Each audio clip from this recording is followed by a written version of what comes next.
Hola, ¿qué tal a todos? Bienvenidos a esta nueva edición de las entrevistas que acompañamos nuestra newsletter quincenal, la Asociación España que reúne, y en este caso contamos con una persona del máximo interés, no solo desde el panorama intelectual en nuestro país, sino también desde una de las voces más claras en materias que son extraordinariamente importantes y, como bien dice, uno de nuestras personas más cercanas y fundadora de esta asociación, como es José María Mújica. Tenemos delante pues, a una persona que ejemplifica un caso singular, concretamente dicho textualmente por él, de la mejor izquierda ilustrada que tenemos en este momento, que es el profesor Félix Ovejero. Profesor Ovejero, muy buenas, encantado de saludarte. Pues encantado yo también de estar otra vez en esta casa. Pues justo en estas últimas semanas tenemos nuevo libro, tienes un nuevo libro que se llama La razón en marcha, publicado por Alianza Editorial. Es uno de los, en este volumen, además de que se puede leer de una manera bastante sencilla, un libro en conversación con el escritor Julio Valdeón y además con una variedad de temas que son tanto, por supuesto, los temas que nos importan y que nos importan mucho en nuestro país, pero también en ciertas, si me permites el comentario, con muchas curiosidades, ¿no? Con muchos elementos que a lo mejor los que te hemos ido leyendo a lo largo de estos últimos años, por ejemplo, quizá las dos referencias más importantes, pues es la deriva reaccionaria de la izquierda, es uno de los títulos quizá más sobresalientes, o también el caso de secesionismo-democracia.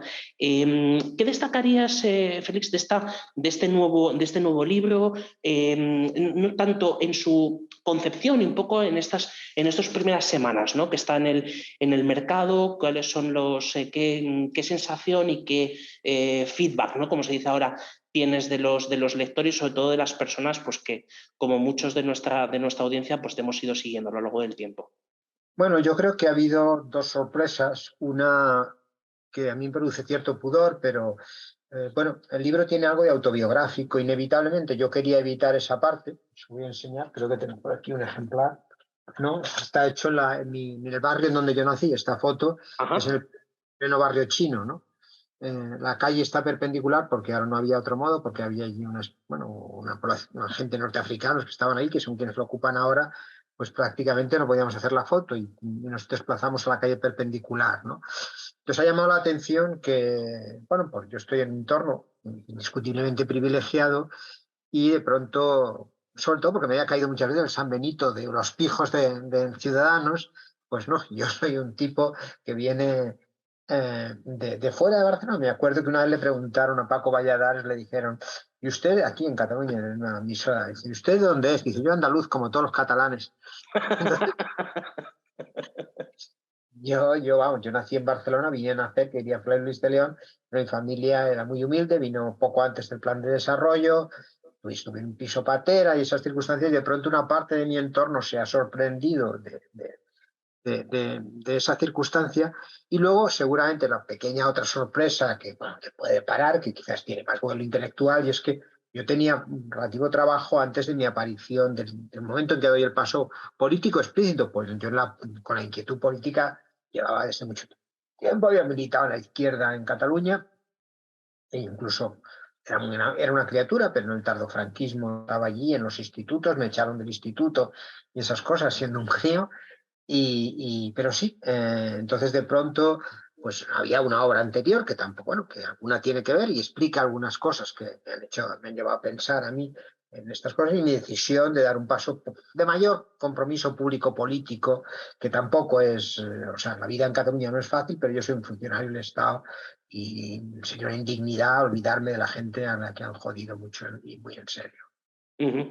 Porque de los muchos elementos que has ido destacando a lo largo de todos estos años y también de ese compromiso político y especialmente probablemente en la última década donde más deterioro o de manera más acelerada quizá hemos vivido en Cataluña, siempre hablas precisamente de la deriva de la izquierda, pero concretamente siendo una persona destacada en el ámbito universitario, eh, O sea, ¿qué ha ido primero, cuesta abajo? El ascensor social que suponía, por ejemplo, que familias humildes, que procedencias pues de procedencia humilde pudieran progresar y pudieran hacerse un hueco en la sociedad y prosperar. ¿Cuál ha sido el deterioro previo? Es decir, el de los propios ciudadanos de las instituciones se han dinamitado el propio ascensor social, el deterioro desde el punto de vista ideológico, desde el punto de vista cultural. O sea, ¿qué destacarías o qué elementos crees que hay que destacar en torno a esto? Bueno, yo diría que hay una rimbre de circunstancias, ¿no? Algunos heredados del franquismo, que este es uno que seguramente merecería alguna investigación empírica, pero que mi impresión, avalada por la experiencia biográfica, es que cuando mis padres vinieron aquí, a Cataluña, como mis tíos, como una parte de mi familia, nunca, no había el concepto de ciudadano. Uno, si tenía un problema, pues no iba a la policía, sino que estaba tan desamparado y vivía con esa situación como viven pues, los inmigrantes de Colombia o de estos sitios que vienen ahí medio sin papeles y entonces si tienen un problema, pues acuden a la familia y a lo mejor antes le abren la cabeza con un azadón, que como se hacía en las lindes en Castilla, y entonces yo creo que el nacionalismo se amparó en eso, ¿no? Es decir, o sea, la sensación de que tú llegas aquí como un extranjero, no hay un concepto de plena ciudadanía, de estoy en mi país, y esto forma parte, esto me refiero a Cataluña, del lugar en donde ejerzo plenamente mis libertades y derechos, sino que tengo como estar agradecido, ¿no? Y la imagen esa de los otros catalanes, ¿no? Incluso en el léxico común se extiende, usamos la palabra inmigrante, cuando somos tipos que estamos, nadie inmigra a Madrid, ¿no? Y sin embargo tenemos un trato como extranjero. Yo creo que ese es uno de los componentes que ha explicado la falta de porosidad social. Luego, en el proceso ya democrático, la idea de complacer a los nacionalismos hoy se han convertido en una barrera de igualación social profunda. Es decir, hoy hemos establecido unas barreras fundamentalmente lingüísticas que impiden el acceso bien a los catalanes, a los catalanes de familias que procedían de fuera, y eso está empíricamente estudiado, porque hay en algunos casos una decisión explícita de filtrarlos. Hace poco se hizo un experimento que consistía en enviar 3 currículums con apellidos castellanos, digamos así, españoles, Pérez, que son los más frecuentes en Cataluña por lo demás. Pues entonces envían estos 3 currículums absolutamente idénticos, en nivel de catalán, conocimientos y tal, XL, C. En un caso con apellidos norteafricanos, en otros apellidos españoles y otros apellidos catalanes. Pues bien, a los apellidos españoles los tratan como si fueran prácticamente los extranjeros. Y, o sea, esto es un caso manifiesto de racismo. Pero es que ahora hay un montón de españoles que no pueden trabajar y acceden según sus méritos y sus talentos a una parte de los trabajos. Entonces, de hecho, los matrimonios que si fuera llamaríamos mixtos han ido disminuyendo. Es decir, que es una sociedad que se ha vuelto menos porosa. Es un sistema de mantener privilegios y que ha degradado nuestro mestizaje natural y previsible en unas sociedades genuinamente democráticas y plurales, ¿no?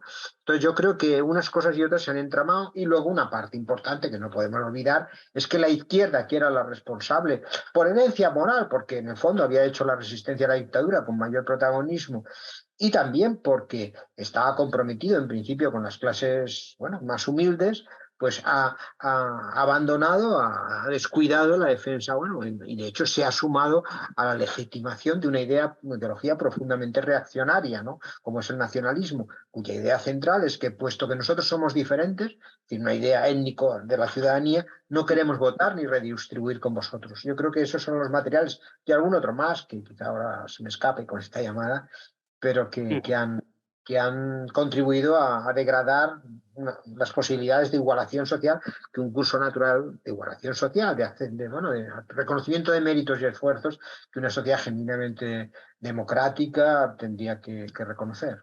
Citas textualmente lo siguiente, que es: si alguien está comprometido en serio con la igualdad entre los ciudadanos, no puede tener unos intereses compatibles con quienes buscan la destrucción de la ciudadanía compartida. Sí, es que o sea, yo entiendo que los partidos nacionalistas, cuyo objetivo explícito no es que uno se lo atribuya, no es que uno entre en teorías conspirativas, ellos quieren romper la comunidad de convivencia común, ¿no?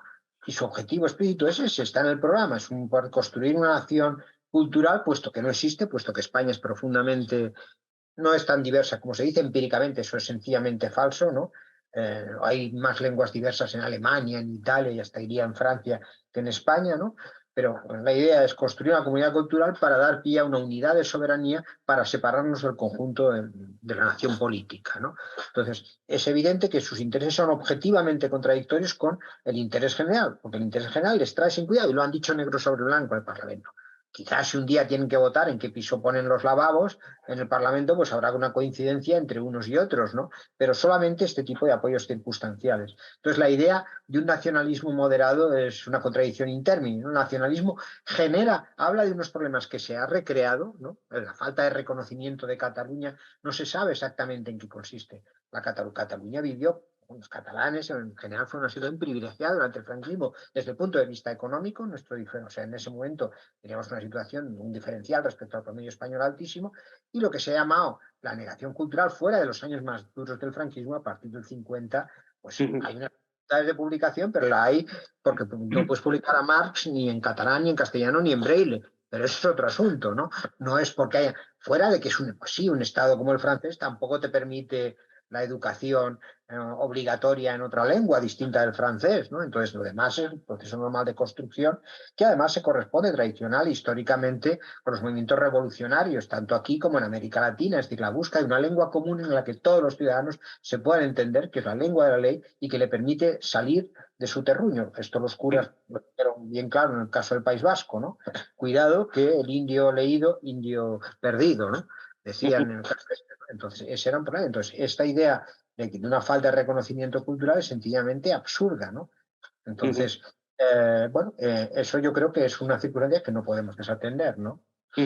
Y decías antes algo que creo que ha quedado más que claro, no solo con el nacionalismo catalán, sino también con el vasco en estos últimos años, que es no hay nacionalismo moderado, es decir, es una contradicción, ¿no? El que sea moderado el nacionalismo. Pero esto lo han comprado históricamente los partidos o sea, el centro-izquierda y el centro-derecha a nivel nacional. Y en el caso concreto, Félix, de la izquierda, ¿qué elemento o qué elementos del nacionalismo le han hecho perder el norte a la izquierda española con la cuestión nacional? Bueno, a mi parecer lo que hay es una... cómo se ha producido históricamente sería interesante. Es decir, en qué momento la derecha lo compra porque la izquierda es quien ha construido el relato nacional español. Es decir, por la lógica, la superioridad o explicable, superioridad moral que había desde el franquismo, ¿no? Pues entonces de pronto le permite o le otorga unas posibilidades de generar, bueno, el relato nacional. Entonces la derecha lo acepta y compra la idea de que hay unas minorías, unas culturas supuestamente oprimidas, despreciadas. Entonces, a partir de ahí, se convierte, ese relato se sostiene en la idea de que España es asociada inevitablemente al franquismo, ¿no? La idea de que la guerra civil, por ejemplo, es una guerra que se hace de España contra Cataluña, lo cual es falaz, porque de hecho la represión mayor se puede producir quizás en Extremadura, en Málaga y hasta en Valladolid o en Santander, que es luego mayor que en el País Vasco o en Cataluña, donde las tropas de Franco, pues porque en la calle estaban los del pistolón, se fueron recibidas con verdadera euforia por las clases patricias de la sociedad catalana. Pero eso, y además también la presencia importante en la dirección de la izquierda, sobre en particular el Partido Comunista de España, en el SUC, de una élite fundamental de origen catalán que es bueno, nacionalista y a la vez supuestamente de izquierdas. Y eso contribuye a inocular esa descripción falsa de nuestra propia biografía, de tal modo que cualquier reivindicación de lo que tenga que ver con el Estado, de una matrícula común, que es la construcción de un Estado requiere la resolución de problemas comunes, una matrícula de coche, una administración compartida, en fin, lo que es un Estado, no es más que un DNI, pues se convierte, se equipara a una institución de opresión y entonces se reescribe la historia de España. Entonces yo creo que eso ha tenido mucho que ver con una situación donde la derecha acaba diciendo hay que reconocer algo, hay un problema, lo que pasa es que hay que darle solución, ¿no? A un supuesto problema. Lo que pasa es que el problema es ficticio, entonces tú no vas a dar problema a alguien que vive el problema, ¿no? No olvidemos, nuestra España, las autonomías supuestamente se genera el Estado de las autonomías para resolver el problema territorial. En realidad, de facto, empíricamente, no solo lo ha resuelto, sino que lo ha ahondado. Quizá lo que hemos generado es un sistema de incentivos para agravar esos problemas, ¿no? Y un modelo, hablando de esta cuestión, un modelo que fuera, por ejemplo, pues, tanto en términos administrativos, aunque en la práctica tengamos algo bastante parecido a lo que puede ser un modelo federal, si esto estuviera consagrado como tal en términos constitucionales, por poner es que el Estado de hecho estuviera fundamentado sobre esto, ¿esto sería otra fuente de conflicto adicional? ¿Estaríamos más por ejemplo, en cuestiones como lo que se suele denominar el federalismo asimétrico? Es decir, que buscar siempre la confrontación, incluso aunque eso pudiera servir o hubiera podido servir para calmar al nacionalismo. Vamos a ver, España a todos los efectos es un Estado federal. El Estado federal no es un blanco-negro, hay una amplísima gama de Estados federales en el mundo, ¿no? Esto lo ha estudiado, por ejemplo, Roberto Blanco Valdés, seguramente uno de nuestros mejores especialistas, ¿eh? Y España no tiene nada que envidiar, al revés, en ningún, vamos, pues qué sé yo, en México puede haber 300 lenguas, en Colombia no sé cuántas, en montones y tantas lenguas, y en ningún país se da que no puedas estudiar tu lengua oficial en tu propio país. El grado de competencia autonómica que tiene hoy Cataluña, y ya no hablemos del País Vasco, es superlativo. Entonces, al revés, el Estado federal lo vivirían, como lo han dicho mil veces, ¿no? Como un afán de igualar a todos, ¿no? Entonces, al revés, yo creo que el Estado federal, o históricamente como ha sucedido, como se construye Alemania, son entidades políticas que están en el camino a la construcción de un Estado nacional. Entonces, bueno, pues Alemania, desde el sacro, bueno, desde los finales del Sacro Imperio Romano hasta todo un siglo XIX tortuoso, hasta que finalmente, pues en 1878, más o menos, pues acaba produciendo la unificación, es principados, y eso al final, pero con el objetivo de la construcción del Estado común. Entonces, no nos engañemos, esa idea de que del Estado federal ya nadie lo dice, por supuesto, entre quienes aspiran a la secesión, ¿no? Ellos simplemente aspiran a que el gobierno de España, o en su día el rey, que es cuando lo llegan a plantear, como si fuera el rey dueño de España, pudiera hablar con ellos y concederles en un trato bilateral, cosa que violenta todas las convicciones democráticas, ¿no? Presume pues una visión de la monarquía premoderna, ¿no? Como si los reyes fueran dueños a título personal de un país y que pasa por encima del Estado común y democrático, ¿no? A veces van a decir, es que no había diálogo. Yo siempre recuerdo un experimento natural que a veces no nos olvida. No sé si te acuerdas que en un momento determinado dos chicos, bueno, dos bromistas con mal gusto de una cadena de televisión o de radio catalana, llamaron a la Moncloa para hablar con Rajoy. Cierto. Y haciéndose pasar por Puigdemont, me parece que fue. Y Rajoy le faltó tiempo para coger el teléfono y decir, ay, al fin podemos dialogar. Más que eso, que además no se correspondía, porque o sea, donde tienes que ir es al Parlamento a defender ante la comunidad conjunta, no es que Rajoy pueda decir por encima de la ley. Todo eso es abandonar, lo que yo he dicho muchas veces, el horizonte que el republicanismo filosófico, el tradicional, ha impuesto, que es el imperio de la ley por encima de la voluntad de los hombres, ¿no? De las personas. Y concretamente en materia del Estado de Derecho y sobre todo de una de las bases fundamentales, que es que nadie tiene el monopolio, ¿no? del uso del poder. Es bastante difícil, ¿no? Determinar cuándo y cómo se pudo producir el camino. Esperemos que sea de retorno, ¿no? Esperemos que no sea de no retorno, ¿no? De la situación en la que estamos. Pero si tuvieras que, y es alguna reflexión que ya has hecho en alguna ocasión, si tuvieras que pensar en cuáles son los elementos, dos, tres elementos con los cuales apoyarnos en este momento para hacer ese camino de vuelta, para intentar encontrar solución al momento en el que estamos, ¿qué elementos verías? O sea, estamos armados suficientemente bien para poder emprender un camino de vuelta y de intentar arreglar de alguna forma el desaguisado donde estamos? Hombre, yo no creo que realmente lo estemos, porque nos hemos debilitado. Date cuenta que durante mucho tiempo, desde Cataluña, confiamos en el gobierno central y ahora siempre confiamos en Europa. Ya solo nos queda la divina providencia, ¿no? Entonces, no es inquietante porque, bueno, la ley, o sea, la idea de despenalizar cierto tipo de delitos o abaratar otros, es como darles la razón al delincuente, ¿no? Y la idea misma de negociar con quien ha cometido el delito la modificación de los códigos, de los tipos penales. Eso es un verdadero despropósito. Hemos tenido un vicepresidente de gobierno que visitaba a presos a presos que había bueno, a delincuentes, y que decía que en España había presos políticos.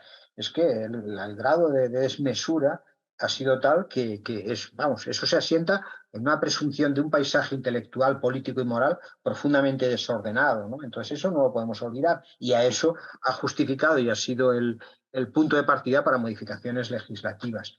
Hombre, yo no sabría cómo hacer la ingeniería política, lo que sí sé cómo se modifican o sea, cualquier diseño institucional que quiera corregir las cosas, o cualquier intervención política racionalmente orientada, tiene que actuar sobre emociones, sobre razones y sobre intereses. Si razones, por ejemplo, pues como sucedió en los momentos más álgidos del proceso secesionista, recordarle a los catalanes en serio lo que estábamos perdiendo, ¿no? O desmontando buena parte de los falacias argumentales, ¿no? Lo de las balanzas fiscales, ¿no? Que ya era la idea misma de que hubiera una balanza fiscal entre Cataluña y ya presupone dos unidades de evaluación distintas. Y dice, oye, ¿por qué no lo hacemos entre Barcelona y no sé qué comarca de Cataluña, ¿no? ¿Por qué esta es una pregunta legítima y la otra no? Eso ya sería un punto de partida, ¿no? Pero bueno, desmontarlo, que es lo que yo modestamente he podido hacer, desde tesis más o menos de principio, ¿no? Ver la incompatibilidad esencial entre democracia y argumentos secesionistas. Luego, por supuesto, emociones que incluye, cuidado, que hay riesgos reales de que esto pueda derivar en tipos penales. El miedo es una emoción, y una emoción perfectamente respetable, la tiene el delincuente a la hora de... o el miedo a perder una serie de ayudas, o el miedo al riesgo económico que podía suponer, ¿no? Y luego, claro, una trama emocional que consiste en reivindicar los momentos más civilizados de nuestra comunidad compartida. Yo siempre recuerdo pues, el momento del foro de Hermua, ¿no? El asesinato de Miguel Ángel Blanco, todo ese tipo de cosas. Dice, bueno, aquí en ese momento sale una comunidad de ciudadanos comprometida con sus derechos y libertades, esto es un momento de reivindicación, un momento constitucional, que dice un estudioso de este tipo de cosas. Entonces, como pudo pasar discretamente en el 23F, o como sucedió aquí en las manifestaciones de Barcelona. Es decir, es un pueblo que lucha por sus derechos y libertades, que reivindica lo mejor y lo más digno de sí mismo. Y luego, si España gana el Mundial, pues parece que no, pero eso la argamasa. Pero si tú vas generando una trama, y luego la aceptación, claro, entre eso, la aceptación de un relato en donde el Estado es el Estado español, no existen los españoles, eso es una especie de artificio que ahorma las realidades, la realidad es Cataluña y España es el Estado, ¿no? Toda esa trama, pues son esos tres planos de intervención, no hay más, ¿no? Emociones, razones e intereses. ¿Cómo lo traduces? Eso ya requiere una decisión, un cálculo político que ni soy competente ni me corresponde a mí hacerlo, ¿no? Pero son tres elementos, emociones, razones e intereses, que es la clave de lo que... La clave, donde tienes que intervenir, sí, sí. En España, pues estoy seguro que si al día siguiente del gol de Iniesta se hace un referéndum, se hace la gente se siente más parte de una comunidad, ¿no? Y las emociones, insisto, no solamente es eso, ¿no? Pero o sea, hay un momento, y unas cosas no son independientes de las otras, ¿no? Yo recuerdo siempre lo que pasó en Alabama cuando el gobernador Wallace impedía el acceso a los negros a la universidad, vamos, quería mantener el apartheid, ¿no? Entonces el presidente de Estados Unidos envía a la Guardia Nacional. En ese momento el gobernador Wallace tenía detrás de sí el 90% de los votos del Estado. Pero a veces cuando decimos es que hay esa realidad y no, hemos cambiado cosas muy serias. Hemos cambiado en pautas sexuales, el sexismo que había en España hace 20 años ha desaparecido, hemos cambiado en el tabaquismo, la primera está sentada en el cableado mental, es decir, que no era una pauta bien asentada en nuestra disposición casi biológica. La segunda casi era una adicción y, sin embargo, a partir de determinado momento la penalización funciona como una sanción moral. Pero si tú esas cosas las consideras, bueno, es legítimo, pues entonces naturalizas el desprecio no solo a la ley, sino a lo que está significando detrás. Y hoy ya no hay racismo en Alabama, y no hay tabaquismo y no hay sexismo, porque hemos cambiado pautas de comportamiento a partir de modificación de pautas de intervenciones legislativas respaldadas por la idea de nosotros tenemos la razón y vamos a discutirlo y socavar. Cuando Cayetana hizo aquí la campaña política, siempre lo recuerdo, lo primero que hizo Cayetana es decir, no, yo no voy a aceptar el paisaje según el cual aquí hay una realidad ignorada, ¿no? Pues a lo mejor a la gente hay que decirle en Cataluña, mira, la lengua ampliamente mayoritaria, la común y la de los pobres en Cataluña es el español. Esa es la común, y la común de nuestra comunidad de ciudadanos. Y eso no es una reivindicación de esencias. A mí España como quinta esencia me trae sin cuidado. Si mañana nuestra frontera se eliminara en aras de una comunidad democrática y de justicia superior, eso que saldríamos ganando, ¿no? Entonces, pues, no es un problema de reivindicar mitos ni historias sagradas, ¿no? Eso lo decía Zelaya y el Partido Comunista en los años 50 y tantos, ¿no? Olvidémonos de los muertos y ese tipo de cosas. Simplemente es algo muy sencillo. Hablemos de lo que nos importa, ¿qué es eso de que no se reconoce? Precíseme cuál es la falta de reconocimiento. Hábleme de los niveles de renta. Mire, compruebe los datos que hay aquí. Y entonces desmontar eso, ¿no? Decir, no, vamos a hablar de lo que verdaderamente importa a los catalanes, el paro, lo otro. No, no. Hablemos de lo que ustedes están diciendo porque su discurso es un discurso profundamente reaccionario. Al racista, lo que tienes que decir no es que usted es un racista y está sosteniendo que los individuos no tenemos la misma dignidad. Y voy a ver de qué está hablando usted. Y voy a mostrar la entraña profundamente desigualitaria, reaccionaria de su discurso e iliberal. Y precisamente hablabas de las grandes manifestaciones y concretamente la última gran manifestación constitucionalista que fue el 29 de octubre del 17.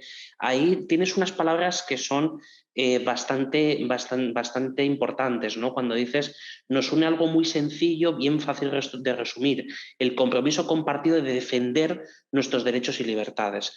Esta es, junto con todas las cuestiones que hemos comentado en estos últimos minutos, la base sobre la que tiene que partir la reconstrucción. Y en ese sentido, para cerrar y no quitarte más tiempo, Félix, esas bases de reconstrucción y este empuje o esta necesidad de empezar a reconstruir todo lo hundido en los últimos años, ¿crees que podemos tener cierta esperanza o cierto optimismo de que en los próximos años será un clamor social, habrá un movimiento que pueda permitir hacer esto, o seguiremos, como muchas veces ha pasado en la historia de España, hundidos en la melancolía y en el desasosiego de que no podemos hacer nada y estemos incluso económicamente, ¿no? Esto que se dice en estos últimos días, comentaba Jesús Fernández de Villaverde de que estábamos estancados desde el año 2005, ¿no? De que el crecimiento no se haya producido un crecimiento cero, ¿no? Desde el 2005 hasta ahora. Yo quisiera creer que sí, pero mi obligación, mi deber intelectual, el compromiso del intelectual, que es otras cosas que desarrollo en el libro, que es el afán de verdad, y lo veo muy mal, no me quiero engañar. Es decir, no creo, y creo que el problema fundamental es la ausencia de una izquierda comprometido con nuestra comunidad, comprometido con la idea de igualdad, de lo cual se implica que no podemos aceptar que hoy un español tenga serios problemas para tener los mismos derechos en cada una parte de la nación política, ¿no? O sea, de hecho, en aquel pasaje, esto es una especie de broma privada que me hice, yo estaba citando al Partido Común, el manifiesto comunista de Marx y Engels, ¿no? El compromiso de la defensa mutua de derechos y libertades. Eso es o sea, yo no soy libre si no es cada uno de mis conciudadanos. Y en la medida que uno no lo es el desarrollo más largo, nadie lo es, ¿no? La libertad no se puede parcelar, ¿no? Entonces, si hay alguien que no es libre, es que yo no lo soy, ¿no? No es que pase en Cataluña, es que eso está pasando, si ahora pasa en el Ayuntamiento de Madrid, ¿qué pasa que hay? Entonces, seríamos más iguales o menos iguales. Pues yo creo que ese es el problema. En España, quien ha traicionado, la derecha ha ido a remolque, ¿no? de nuestra izquierda, que es la que ha sentado el relato. El problema en España es la reconstrucción de una izquierda y en donde eso se admita, que además es algo. Yo he hablado de la izquierda reaccionaria. Todas las características de la izquierda reaccionaria, muchas de ellas procedentes de las universidades de Estados Unidos, se encuentran en buena parte de la izquierda europea. Pero el desmontar el Estado, el apoyo al nacionalismo, a algo tan profundamente desigualitario y reaccionario, eso solo se da en España. Eso es una singularidad. Y desde luego necesitaremos una travesía al desierto. Lo que mejor que le puede pasar a la izquierda es un desastre de tal magnitud del PSOE en las próximas elecciones, porque si no van a estar intentando decir, cuidado que el que se mueve se cae y nos caemos todos, y que empiece a renacer desde las potenciales cenizas, que la hay, porque hay terreno para un programa razonable en donde eficacia y igualdad podría ir de la mano. Ujú. Pues con el deseo de que podamos empezar a reconstruir y que podamos retomar la senda. También recientemente, hace 2 meses, que murió uno de los economistas que más estudió el cómo España pues, pudo empezar a prosperar, ¿no? que es Juan Velarde. Siempre hablaba de la senda del 59, ¿no? O sea, en términos económicos, y eso es algo que debemos tanto, por supuesto, los temas puramente económicos, pero sobre todo en el desarrollo social y político, reencauzar nuestro camino. Ojalá, ojalá. Muy bien, Félix, pues millones de gracias y Gracias a nada, por vosotros. aquí nos vemos pronto. De acuerdo, hasta pronto.